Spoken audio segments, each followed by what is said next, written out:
Hello, everybody, and welcome to the Spoiler Warning Podcast. This is review number 831 with a review of The Drama. I'm Kristoffer Schnese. And I'm Stephen Miller. And if you're joining us for the first time, the Spoiler Warning Podcast is a weekly film review program.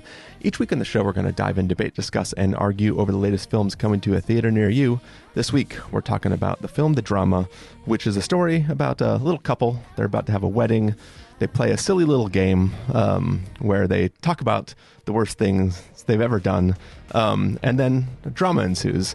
Stephen, I know better than to ask you about the worst thing you've ever done here on a recorded podcast, but I do want to ask you a related question, which is, if we were to be playing that game right now, what would I say? Do you just have that shit locked and loaded? I don't actually. Yeah, I don't actually know what my answer would be. I might have a locked and loaded answer for like what is the most embarrassing thing I've ever done. I don't know if I have a locked and loaded answer for what is the most like despicable thing I've ever done. Yeah, I feel like this is like a thing where it's like, obviously for the sake of this film, it's like everybody just got it queued up. I mean, two people in the group, there's four people sitting at a table, and two of the people have already played the game, so they have it locked and loaded because they've done it before. But I feel like the other people, one of the people has been dwelling on this thing, and they have the drama that this film is about. But I feel like the average person probably hasn't done something to the level that they just have this thing in the back of their head constantly. You would have to sit and think, listen to other people's things. You know, like if you were playing the like never have I ever game, you can respond to somebody else's thing and be like, no, I've never done that, or yes, I have. But I feel like it's, you know, most people probably don't have something just queued up all the time where they're like, I hope nobody asks me what the worst thing I've ever done is, because I'm going to have this on my head. I agree. Yeah, I think that is one mildly unrealistic aspect of this movie. Though speaking of people doing the worst thing ever, I do have to briefly mention the people that sat next to me at Alamo Drafthouse. So Joanna and I watched this a couple hours after landing from Japan and trying to stay awake with the jet lag and sleeplessness and all that. Sat down, was excited to see the movie, and next to me were two 16-year-old teenage girls who you can just tell you are allowed to talk before the movie. And yet there is a way people talk before the movie that I feel like with 100% certainty tells me how they will behave during the movie. Yeah, right? You know, it's signals. A vibe. Yeah. It's just an air of a lack of awareness for other people, you know, something that just like, I don't know what it is, but I can feel it, you know? Yeah. And they were giving it off. But giving them the benefit of the doubt, you know, who knows? They're excited to be here. It's a Zendaya movie. They're having fun. Shortly before the movie starts, a woman who I assume was the mom of one of them walked over and was like, okay, I'm going to be sitting over there. Let me know if you need me. And so it's like, okay, this is like a day out. Was the mom talking to you or the kids? Talking to the kids. So this was a day out for them, you know. But the movie starts. Immediately, they start taking photos of the screen whenever the A24 logo comes up. And they're like whispering to each other like, oh my gosh, it's starting. Oh my gosh, I can't believe I'm here. But I'm giving some grace, you know, like, hey, whatever. They're excited. I get it. The new generation maybe don't go out to the movies as much. Alamo is maybe a vibey destination for them. In my headcanon, they like live in a suburb somewhere. And this was like a big trip to the city that the mom took them on as like, because someone is obsessed with Zendaya or whatever. Yeah. But so then the movie starts playing and they are reacting to it as if they are watching the sweetest rom-com in the world where they are meant to swoon for these two characters. Like Robert Pattinson says something cute and they're like, oh. Zendaya says something and they like hold each other's hands and go, oh, Steven, oh my gosh. To be fair, forgetting that there's an A24 logo at the beginning of this film, the first half of this movie is that. Not the first half, the first 20 minutes. The first like third of this film is that, I would say. Okay, but this means they have not seen a trailer or heard any discourse about what this movie is about, right? Because all of the trailers, they don't spoil what it's about, but they make it clear that this is like, we are taking a relationship and showing all the darkness inside of it, right? That's like the whole branding. It's called the drama, but I mean, you can still enjoy the pre-drama, right? Like, but they are very vocally, like, when someone says something sweet, they go, oh my gosh, and they say the sweet thing back to each other and hold each other's hands and smile. And I was like, you are in for such a rude awakening. And what was interesting is they were silenced for a while when the drama happens. You know, they didn't know how to react. They were pretty damn quiet for maybe a half hour. But then whenever anything sweet would happen between characters, they resumed the previous responses as if they were watching just like the cutest rom-com in the world. And I feel like I sat next to like the human equivalent of a mood ring. Like they just react to whatever the present tense feeling on screen is, as if no history existed. They didn't have like emotional permanence. Like yeah, exactly. Like they just had no memory. And it just made me think, at first, I wanted to shush them. Joanna was wondering why I didn't, because they were talking the whole damn movie. But my two feelings were, one, I'm on their turf, right? I'm here watching a Zendaya movie.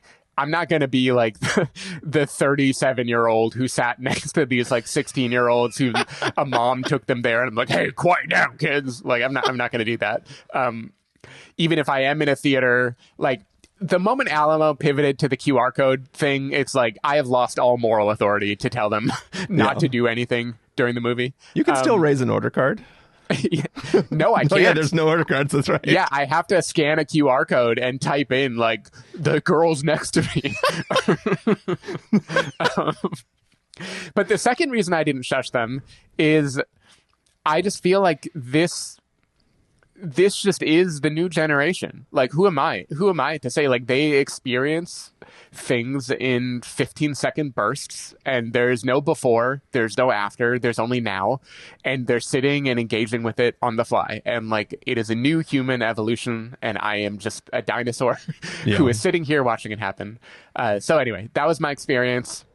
They were terrible people to sit next to, but I felt like I learned something about, are they Gen Alpha? I don't know where the cutoff is. Either younger Gen Z or elder Gen Alpha. I feel like I've learned something. I don't know how it works, Stephen. All I know is it sounds like it's time for you to start going to Opera Plaza for all your films now. Yeah, I gotta be surrounded by my people. Which, to those who don't know our hyper-local references, Opera Plaza is predominantly attended by septuagenarians. Who also talk during the movie, but it's because they can't hear each other. Yeah, they need to know what the last thing that person said was. Yeah. And I have respect for it. Wait, what's the drama? What's the worst thing she did? Oh, good times. Yep, good times. All right, so should we get into it, Stephen? Yeah, let's do it. All right, let's take a listen to the trailer for the drama and then come back and give everybody a review. Ready and turn. Nice. The wedding is this Saturday. What stories are you gonna do? What do you mean, my speech? Yeah. Are you gonna use the first time you met? Yes. Okay, what about the first date? Yeah, of course. Fuck! You don't have to do a speech. So you're saying Charlie is your first Love? Yeah. first love or your first crush? Both, I think. What, is that insane? At 30? So I want to say this thing about her laugh. You know how it's very cute, but it's also kind of repulsive even. All right, so before we got married, we did this thing where we said the worst thing we've ever done. Okay. I'll tell mine if we all do it. Promise? What did you do? This dog.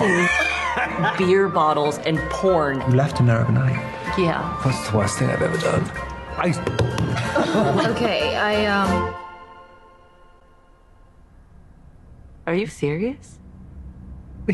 I'm sorry. I'm gonna order an Uber. Emma, what the fuck? Am I sensing some nerves? Remember, you know each other really well. You have to stop thinking about it. Can I just say stop thinking? So you are thinking about it. Oh, for fuck's sake, I am thinking about it now. How can you even trust her? You're being incredibly hypocritical. I never said he was mentally disabled. Yes, you did. You said he was slow. You said he was slow. Emma, true love is complicated. Sorry. I was just trying to do your stupid joke thing. It's about acceptance. Radical acceptance. Why are you acting like you've never done anything bad?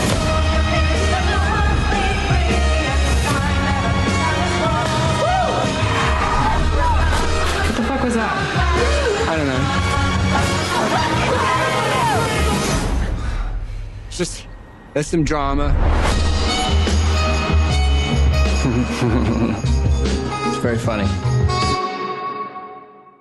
All right. So that was the trailer for the drama. Basically, it is about a happy little couple who is mere weeks away from their wedding, or mere days away from their wedding, I guess. And sitting down with the best man and the maid of honor, they play a little game where they talk about the worst thing each of them has ever done. And through that, it comes out that one of them to the group has done something incredibly bad. And that changes the way this couple feels about each other, I guess. And a bunch of drama ensues from that conversation. And this is sort of the fallout from that little game that they play. Stephen Miller, what did you think of the drama? First of all, I should say, I think we probably should get to spoilers pretty quickly here because it just seems very relevant to talking about this movie. Yeah. I think I don't know if we want to even bother doing a full transition into a spoiler section, but we should do a soft transition into it so we can say how we feel about the film and then let people leave if they don't want spoilers, and then just kind of do the natural transition. I like it. So my high level take is that I think this movie is pretty good. I think it's solid. I think this is a movie with a great premise. It has a great premise. It chooses to execute with the spoilery subject, which is the thing Zendaya is going to admit to. It uses that subject as a means to an end in a way that some people might have issues with ethically. I have no problem with it. But I do think it uses it as a means to an end in a way where it doesn't explore the details of it, and the details kind of fall apart when you think about it too hard. So I think the flaw here is not any kind of moral issue. It is just that it took a subject that it wasn't really interested in making make sense for shock value. If I set that part aside, the details of what they're talking about, and I only think about the movie that I believe the director wanted to make, I think it's great. I think the movie he wanted to make is great, which is a heightened take on a relationship and the feeling that maybe you never fully know your partner, or what does it mean to trust another person, or what does it mean to forgive the skeletons you have in each other's closets, and the gap between the facade that people put on of the perfect relationship and then the reality of things being more messy. Like, I think when it steers into the cringe comedy of that, it is fantastic. And my issue with the movie is that it is bloated with a bunch of other stuff that it doesn't seem interested in interrogating enough to actually make sense or fit. So I'm still landing in positive territory. Like, I largely recommend this movie, but I think it could either have been more lean, or it could have dug into the premise in a way that feels a bit more human and realistic, and then there's been an awesome blend of like cringe comedy and socio-political commentary. So good movie, maybe missed opportunity, but I did have a fucking blast with the cringe of it all, and I think the cringe is primarily what it is interested in the end. And for any more than that, I will wait for our soft spoilers. Yeah. What did you think of the movie? Yeah, I agree that it is more interested in the cringe than any of the other parts of it, which is strange because it's so good at the beginning portion of the film, what it's doing. So I think this is a very interesting film. I really love the part you were kind of joking at the beginning of the two girls sitting next to you not understanding the film they were about to watch. I love the beginning, like getting to learn about what the relationship is before the drama. All of that is like beautiful. The like getting to know their backstory, watching Robert Pattinson trying to write his speech and seeing their entire relationship through his attempting to write this speech. All of that I really, really love. I know from seeing the trailers that this conversation is going to happen. So it's sort of like Chekhov's conversation about the worst thing we've ever done. I'm waiting for this to come. I didn't know what the thing that we're about to talk about in a little bit was going to be, but I was waiting to find out what it was going to be. This film is sort of four different things. It is the how do we condense an entire relationship pre-marriage into this 20-minute segment.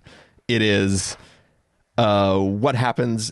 Is there a way that like a nugget of information can make you question the way you feel about a person? There is the topic, the drama, and then there is the cringe comedy that you're talking about. And I don't think those four things jive completely in this film. Like they don't successfully meld together. Some statements I don't want to make until we're in spoilers because I need to caveat them before I say them out loud before they're misinterpreted. But I will say that like I'm fine with the cringe comedy in relationship to the topic.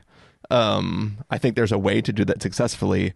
I don't buy Robert Pattinson, the character. I don't buy his character not having the self-awareness to behave like his character goes to a heightened reality with no self-awareness and behaves in a public place in a way that becomes not believable to me. Not that his level of reaction, like I'm fine to make the leap with him that he, like, even though I wouldn't react the way he reacts, I'm willing to say, okay, fine, he reacts that way. But I don't believe he would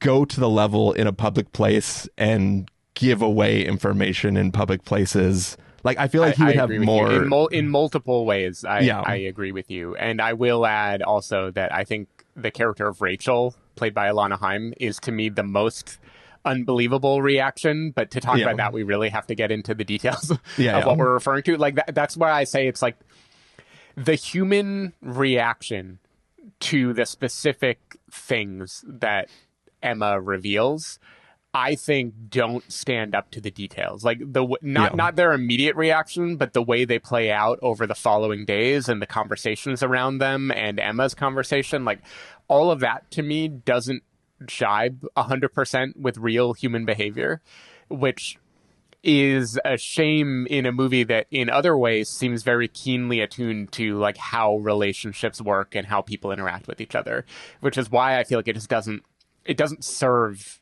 the premise as well as I wish it did. Yeah. So yeah, all in all, the topic this film wants to bring up, like this great topic to bring up. The film at least introduces it in a way that there's interesting topics to be had, like interesting conversations to follow people watching this film and being able to have. Maybe we'll have some of those conversations in just a bit. We're not yet, but maybe we will. But yeah, I think ultimately I don't know if this film is completely successful at anything it's trying to do. But like it's four separate things that are partially successful. And you throw it all together and it's like, yeah, I enjoyed my time with this film. I like what it's trying to do. It doesn't necessarily work for me completely, but I didn't walk out of that film going, fuck that movie. I walked out of that film going like, yeah, all right. But, you know, ultimately, but I kind of liked it. Right. Yep. I feel the same. So we're doing soft spoilers, right? Like we're not diving into. Yeah, we're not going to say. We're just gonna. Yeah, we're not going to say goodbye. We're not going to give you a rating yet. We're just going to say, if you haven't been spoiled yet, and you want to preserve what the worst thing that Zendaya has ever done is, then and I will say, by the way, most people, at least like I've heard podcasts and read reviews, and people are not being too shy about revealing this. So I think. We aren't weird by having soft spoilers here either. Yeah. I feel like that's kind of the accepted way of talking about the movie. And that's fine. I think there is a benefit to having an immediate gut reaction and then a thoughtful reaction. Like your gut reaction, it's okay to laugh, to go what the fuck, to go whatever, and then think about it. Like I think that's okay. So I do like to preserve it if possible. But I also understand that probably nobody has the opportunity to preserve it. But I just wanted to allow for a soft spoiler. And then now that soft spoiler is going to be gone because we're just going to talk about it. Yeah. So the worst thing Emma has ever done is she admits that she planned a school shooting, and she doesn't get into all the details at the dinner, but she planned it elaborately enough that she had a weapon and an idea of who she wanted to go after and intention to carry it out, but did not ultimately do it. That's the reveal. Yeah. Right. Now, there are a handful of reactions one could have. One is just shock, because for many reasons that I assume the director is aware of, though I don't think he handles it that deftly. Emma is like the least likely person in that group of four demographically to be admitting to planning a school shooting, right? Like I don't believe a black woman has ever done a school shooting in the history of America.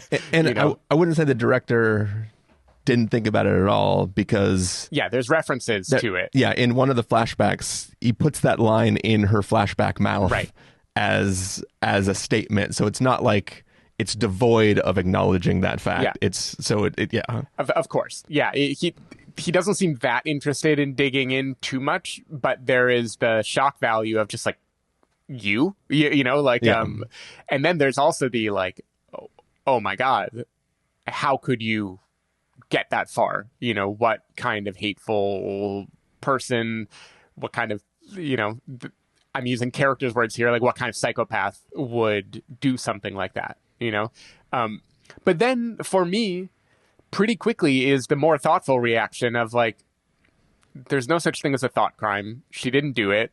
We will never know what could have happened because she didn't, like she was a young person and she had ideation of something that was violent, but she didn't.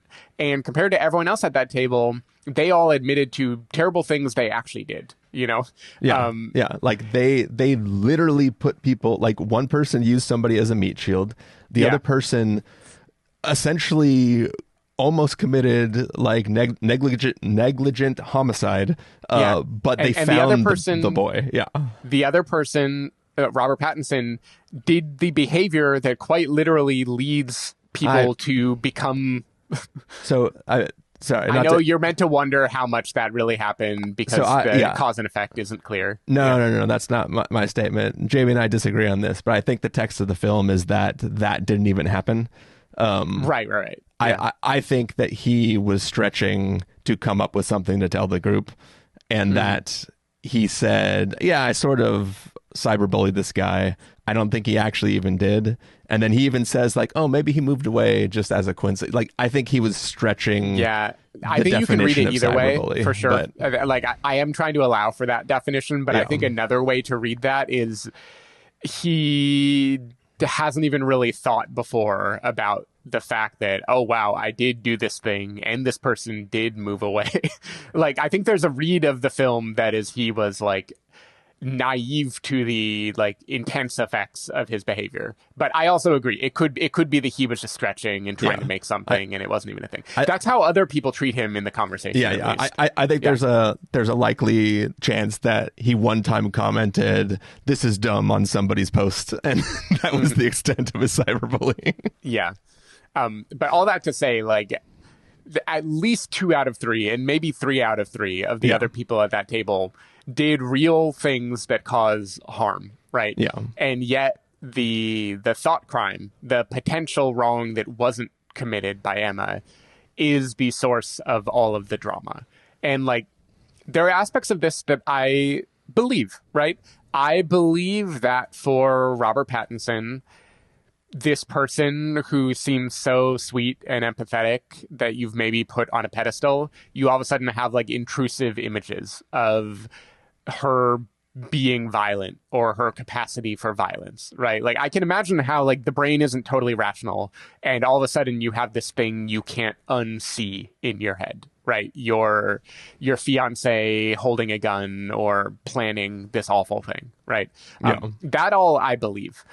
To your point, the places this film goes requires him to be like untenably horrified and unable to keep it in, to the point that he is unraveling and multiple times speaking to other people who don't know about the incident, trying to rationalize, culminating in like public speaking. And it's all like, I just don't believe, I want to believe that any human being would have the self-awareness to be like, yeah, I'm having a reaction right now, but this isn't like an emergency.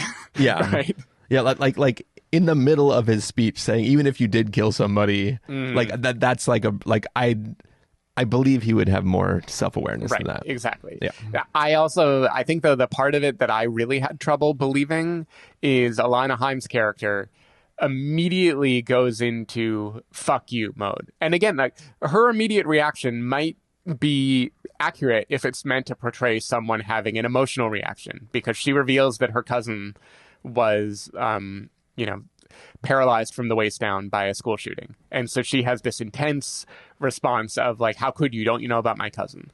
Now, that isn't a logical response, right? Like someone admitting that the worst thing they ever did was planning something as a teenager, but thank God never going through with it and living a life that was completely opposite of that. They aren't hurting your cousin. Like they don't need that evidence that it's wrong, right? But it becomes this fuel that I believe as like an immediate response, but she clings to it for the rest of the movie in like a fuck you, fuck this person way, that it just didn't jibe with me as like a real human reaction. Yeah. She literally locked somebody in an inescapable box closet in the middle of the woods and left them to die, and had two opportunities to tell somebody of any kind of authority what happened and lied about it, and then just lived her entire life and was like, oh, well, they found him, so it's okay. And then her husband was like, yeah, I was on a bad date and she was being a bitch, and then she kicked the dog and the dog attacked us. So I just pushed her in front of the dog. It's like, I don't want to get bit by the dog. I mean, she was already being a bitch, so why would I not? Like, why should I be bitten? Like it's already like they both did things that they have no regret for. They're laughing about. They did it with malicious intent. And like they were horrible about it. Even if I concede to Robert Pattinson, like being flippant about like his thing being real and him being flippant about it, all three of them did bad stuff. And Emma's character was hurting, thought really bad about a thing that like she didn't even end up at the school with the gun. She just thought intensely about doing a thing, was taking photos of it, was like, intensely ideating over it. And like she describes it as an aesthetic, right? Like there was an aesthetic appeal to the idea. Yeah. But she never like, it wasn't like she was there and then like she was there and then chickened out at the last second. Like she never got to it. Something else happened and she realized the impact of what she was going to do, dedicated her life to being against that thing. Like, to me, it's immediately a thing where it's like, why were you hurting so much at the time that you felt like that was what you needed to do? And it's like everyone else, it's like, no, fuck you, fuck you, fuck you. Her character, it's like, I just, to me, my reaction would be like, feeling for her in that moment and like feeling that was a tragic story, I wouldn't be like, oh my God, are you going to do it again? Like that wouldn't even cross my mind. You've been playing the long game for the last 12 years, you know, like, no, of course not. Yeah. I wouldn't be throwing away mugs because they have a gun on it. I wouldn't stop playing video games that had guns in it. See, the thing is, I'm okay with that stuff, right? I'm okay with there being the, like, I don't want this reminder. It's heightened, you know, for comedic effect, obviously, but that kind of part of, like, I have this intrusive thing that I know now, and I want to push it away because I want to preserve the exact image of the person that I had 24 hours ago as like an irrational reaction, you know, like I can believe that just fine. Yeah. What is weird to me is every human being in the movie seems to kind of follow Alana Haim's reaction, you know, like to varying degrees, but they're all trending that way, right? Like even people who hear secondhand about this kind of have that same reaction, you know, in a way that, so to me, that is just like the unbelievable part of the movie. And now I was thinking, because I have a tendency many times to defend movies by provocateurs by finding an angle that I like and imagining that was the authorial intent, right? And I have that here too, to a degree, which is like, I want to believe that this movie is intentionally saying, look at all these fucking hypocrites, you know? This person who didn't do the bad thing, everyone around is losing their minds and are acting like morons and hypocrites, and they're being very cruel and hateful, and let's watch the hypocrisy of America, right? Like there's a way of watching this movie where it is like very intentionally trying to make everyone ridiculous. Like they're all Curb Your Enthusiasm characters or something, you know, who are like having an over-the-top reaction to a thing that shouldn't have that exact reaction. And I want to defend it on those grounds because thinking wise, I really like that way of seeing the movie. But the problem is I think it hits that note too many times to be only about the irony, right? Like it clearly is also trying to get us to relate and see the hilarity of how shocked everyone is. This is the problem. So the reason why the film is not successfully doing that is because, and I'll just say me for right now, is I don't think what Emma did constitutes the equivalent of what anybody else did. Like, she didn't do anything. You know, she was hurting. She play acted it out, and nothing ever came of it. There's no harm, no foul, essentially. So there is no juxtaposing anybody's actions. There is a theoretical Minority Report situation, and there is actual harm that came to other people. Right. And so there's no juxtaposition. If Emma's actual crime was doing a hit and run and not checking on the person that she hit, and that was what she was saying, now we're talking about equivalent situations. Sure. Yeah. And now you can do that. Like, they can say, well, fuck you for doing that hit and run and then not checking to see if that person's okay. Did you even look it up in the newspaper later or check police reports? Like, now you can have this, like, well, how come you think locking a kid in a forest and not checking if he's okay is different than me doing a hit and run and seeing if, like, now you're talking about, like, likely same outcome, similar thing you can justify versus like a child with a whole life ahead of them and, you know, an adult that's lived a whole, you know, like, now you can start like splitting hairs and talk about like what's the difference between these things. I was a kid when I did it, you're an adult. Like, you know, you can do all kinds of things and argue moral things. In this situation, I, as the viewer, am saying I don't think what she did is so bad. So the character's overreacting. I go, yeah, fuck, I don't know what the film is trying to do. I mean, I know what the film is trying to do.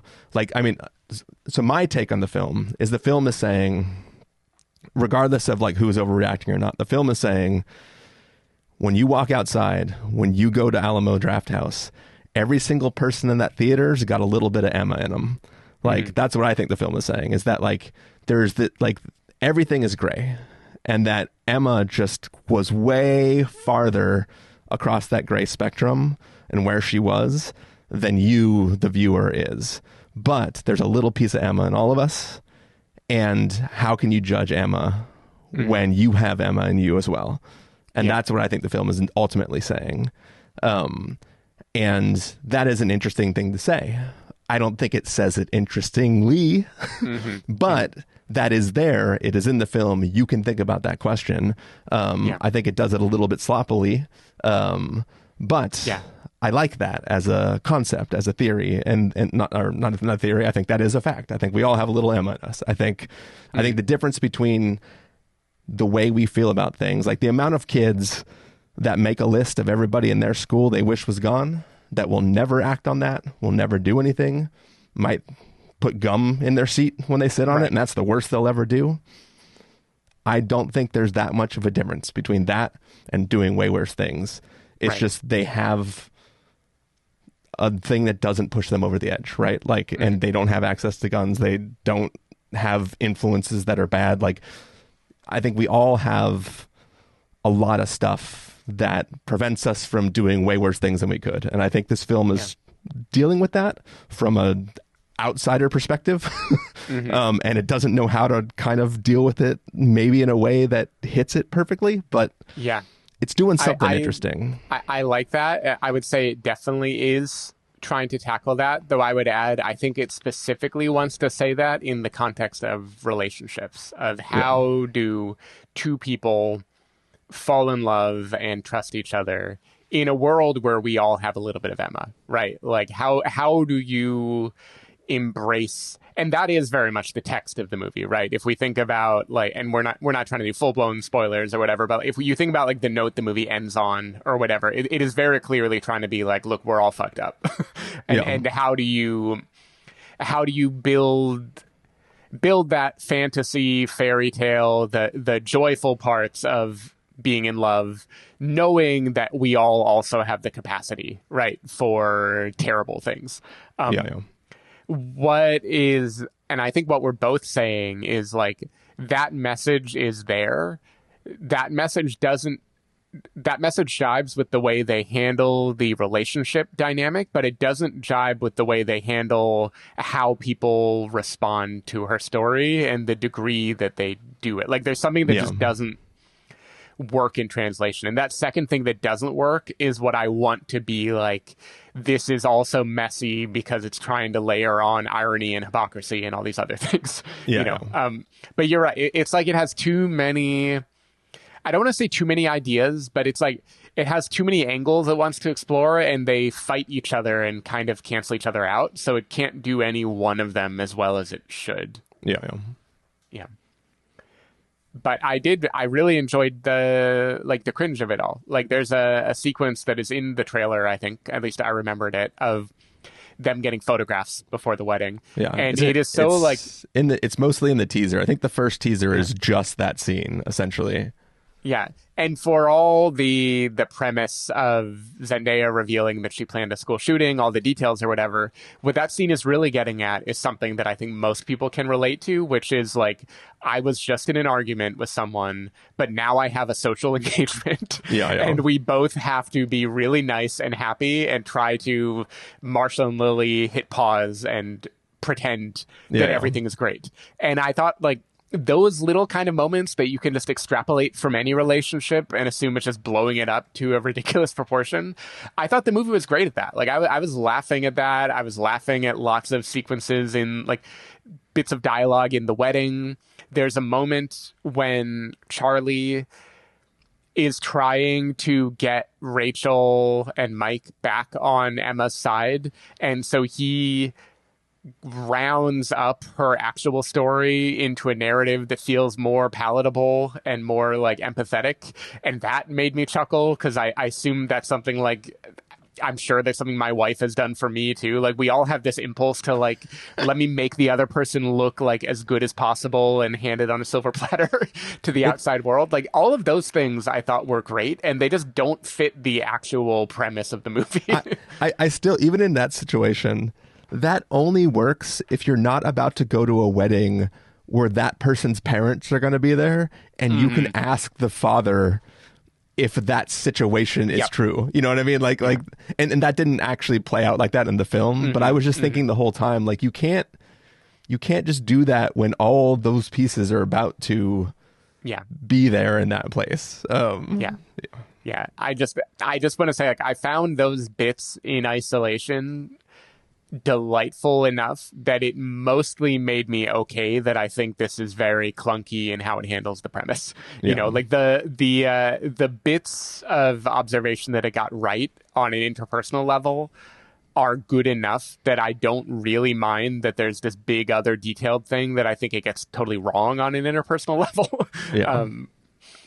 But it makes it very strange. One other plot I want to point out, maybe without going into detail, because I don't know the rules of soft spoilers, but there is a coworker character for Robert Pattinson who has a pretty big arc late in the movie as he starts to kind of confide without confiding in her, right? Like, try to get some sanity.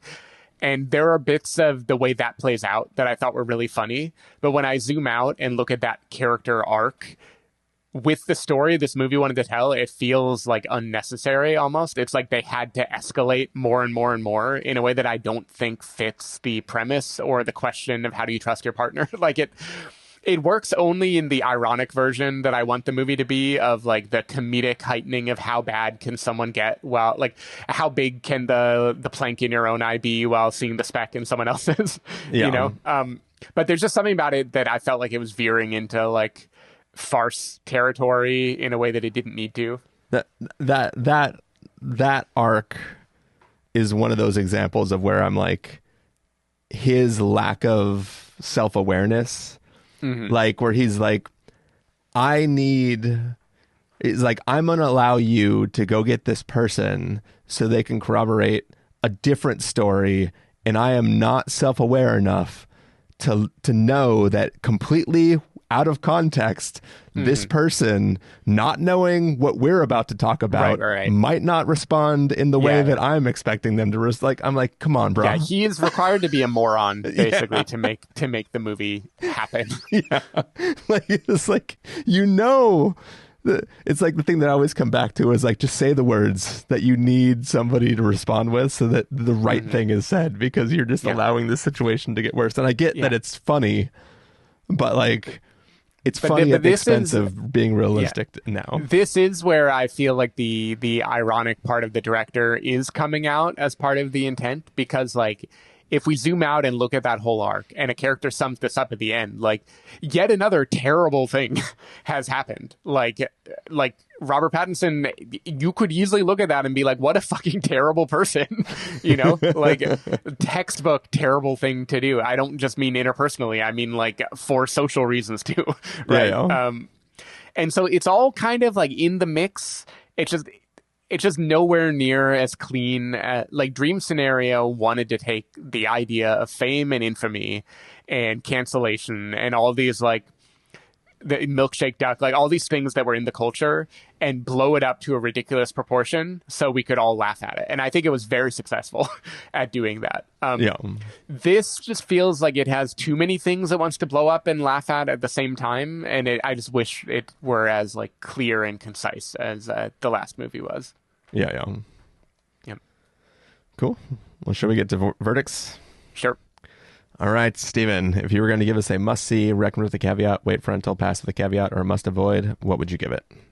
I'm giving it a recommend with a caveat. Like I said before, the parts that I like about this movie, I like a lot. I really like the cringe, and I like the kind of the thinky exploration of a relationship dynamic in the abstract. And I like those enough that even though I think the details kind of fall apart, I liked filling in the blanks and watching the movie that I wanted it to be instead. Like, I think there's a lot of raw material that is good and entertaining here. I also totally respect anyone who finds this to be edgelordy or reckless or annoying or insufficiently exploring race and all these other things that it very much is insufficient about. But I have a soft spot for watching the movie I want the edgelord to have made, and in this case, I really like the movie I want him to have made. So it gave me plenty to think about. Yeah, as much as I've been complaining, I'm still going to give it a recommend with a caveat. I think this film is more entertaining than it is successful, but it's still damn entertaining. It's just entertaining in 4 different ways over the course of the film, but each of those ways during its segments is entertaining in those ways. So I enjoyed my time with it. It is a film that if you see it with people or know people who have seen it, there's plenty to talk about after it. So there's plenty to draw out from it, and it has lasting stuff to come with watching it. So if you see it, hope you enjoy it, and hope you enjoy talking about it after you see it. And hope you enjoyed this review. So Stephen Miller, if people want to find you throughout the week, where can they do that? People can find me at Blue Sky at sdavidmiller or sdavidmiller.com. People can find me at ChristopherInRealLife.com or ChristopherIRL and a number of social platforms. You can find the podcast over at thespoilerwarning.com, where you can get a bunch of the back episodes of the show. If you want to subscribe to the show, you can do so on Overcast, YouTube, Apple Podcasts, or wherever podcasts are found. If you want to know when the episodes go live, you can follow us at twitter.com/spoilerwarning, facebook.com/thespoilerwarning, or instagram.com/thespoilerwarning. If you want to get a hold of us directly, you can send an email to fans@thespoilerwarning.com, or you can use the contact form on our site. Music for this episode will come from a track selected from artlist.io, so hopefully you're enjoying that. Yeah, that is it for this Friday. Yeah, that's it. Thank you for listening, and we will see you in the next one. Later. Bye.